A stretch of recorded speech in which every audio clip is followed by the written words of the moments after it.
Pernah nggak sih lo capek banget sama hidup?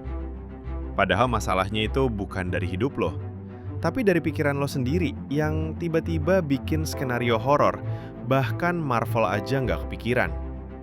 Kayak gini contohnya, ada orang ngomong satu kalimat ke lo, cuma satu, tapi lo kepikiran sampai 3 hari 3 malam. Padahal orangnya mungkin udah lupa lo ada di dunia ini. Atau lo mikirin masa depan sampai sakit kepala, padahal tagihan besok aja belum lo bayar. Dan di situ, stoikisme nongol sambil bilang, "Bro, dunia nggak harus berubah biar lo tenang. Yang perlu berubah itu cara lo mikir." Karena jujur aja, seringkali yang bikin kita sengsara bukan kejadian aslinya, tapi pikiran kita yang nge-remix kejadian itu sampai dramanya level FTV jam 2 pagi. Stoikisme tuh basically ngajarin kita satu hal penting. Kita sering menderita 2 kali. Pertama, karena apa yang beneran terjadi. Dan kedua, karena cerita lebay yang otak kita bikin sendiri. Jadi hari ini, kita bahas 4 masalah manusia modern, versi realnya. 1. Gampang sakit hati sama omongan orang. 2. Overthinking masa depan. 3. Ekspektasi ketinggian padahal realita kaki 5. Dan 4. Hidup demi validasi sosial. Kita bakal lihat gimana stoikisme bisa bantu kita jadi lebih chill, gak gampang goyah, dan gak kebawa dramanya semesta. Ready? Gaskeun. Part 1. Mudah tersinggung oleh perkataan orang lain. Lo sadar nggak? Sekarang kita hidup di dunia di mana komentar orang datang lebih cepat daripada makanan online. Setiap hari ada aja yang ngomong sesuatu tentang kita. Ada yang muji, "Wih, keren bro." Ada yang ledek, "Segitu doang hasil kerja lo." Ada yang nyindir halus. Ya, semua orang punya jalannya masing-masing sih, cuma ada yang lambat. Dan anehnya, satu kalimat kayak gitu bisa bikin mood hancur seharian. Padahal realitanya, mereka ngomong, terus hidup mereka lanjut. Scroll TikTok, makan bakso, tidur nyenyak. Sementara kita masih marah-marah di kamar, nelen sakit hati sendirian. Stoikisme datang buat nepok bahu kita dan bilang, "Bro, chill. Opini orang itu bukan bagian dari kendali lo.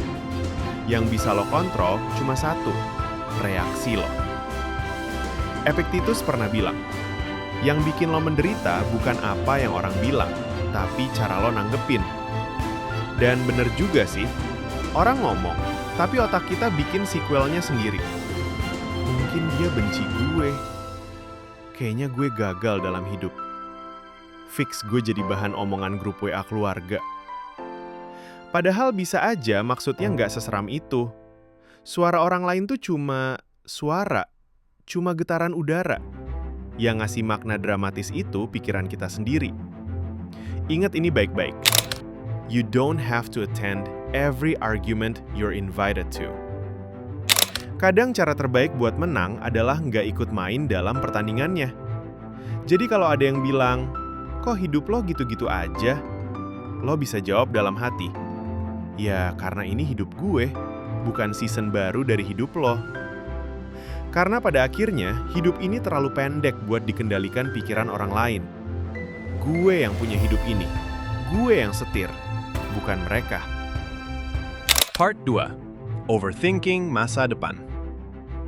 Kita sering banget overthinking soal hal-hal yang bahkan belum kejadian. Karir gue gimana? Rezeki cukup gak? Jodoh di mana? Kesehatan nanti bagaimana? Ekonomi bakal makin gila atau enggak? Padahal lucunya, masa depan itu belum ada. Kita stres soal sesuatu yang belum punya bentuk. Kayak beli tiket nonton film yang trailernya aja belum rilis. Stoikisme datang bawa pesan sederhana, tapi nusuk. Fokus ke hari ini.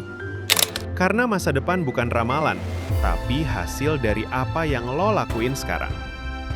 Gak mungkin berharap hidup lo naik level kalau hari ini cuma rebahan, scroll gak jelas, dan ribut sama orang random di komentar. Epictetus pernah bilang, "How long are you going to wait before you demand the best of yourself?" Sampai kapan lo nunda jadi versi diri lo yang lebih baik? Stoikisme juga ngajarin premeditatio malorum. Bukan mikir negatif, tapi latihan mental biar siap kalau hidup nggak sesuai rencana. Bukan supaya parno, tapi supaya lo nggak tumbang saat gagal datang. Dan ingat satu hal, memento mori, waktu kita terbatas.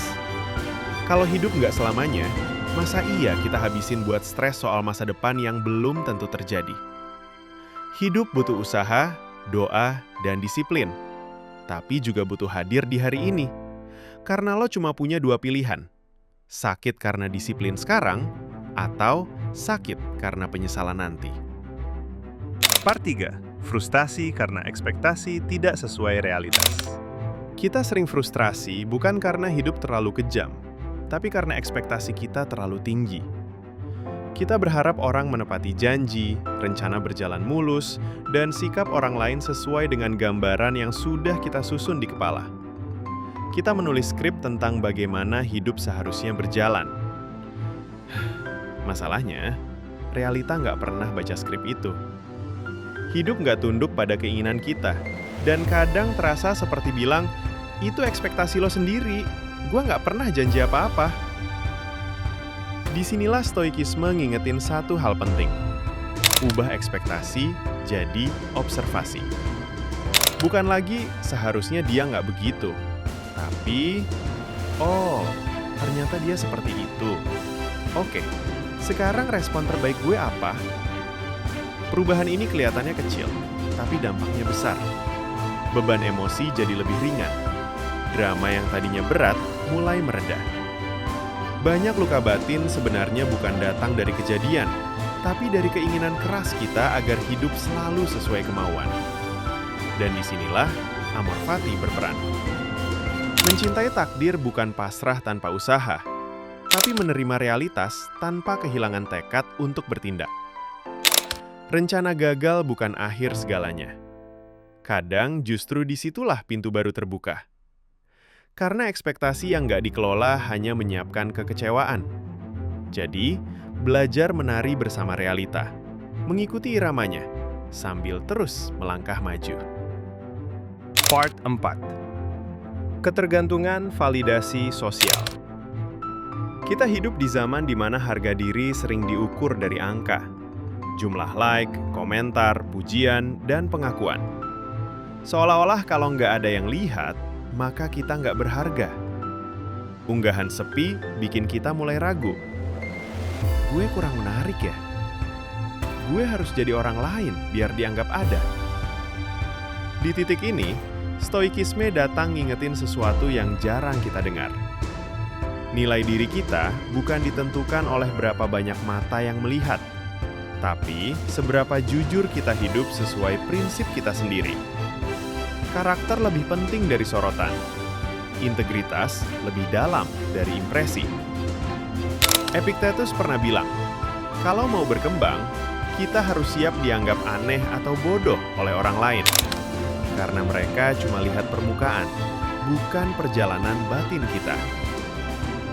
Banyak dari kita terjebak memainkan peran demi tepuk tangan penonton, yang bahkan nggak benar-benar peduli. Padahal opini mereka juga nggak stabil.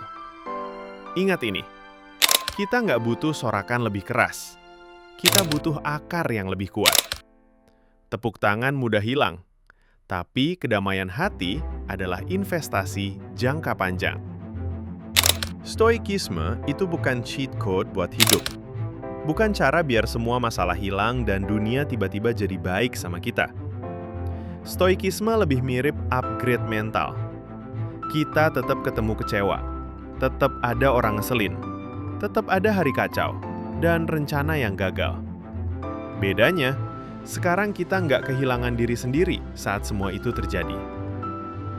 Ingat ini, aku tidak mengendalikan apa yang terjadi, tapi aku selalu mengendalikan bagaimana aku merespon. Kalau kita bisa menang atas satu hal saja, diri kita sendiri, maka hidup bukan lagi arena pertarungan. Dunia bukan musuh, tapi tempat kita bertumbuh jadi versi terbaik dari diri kita.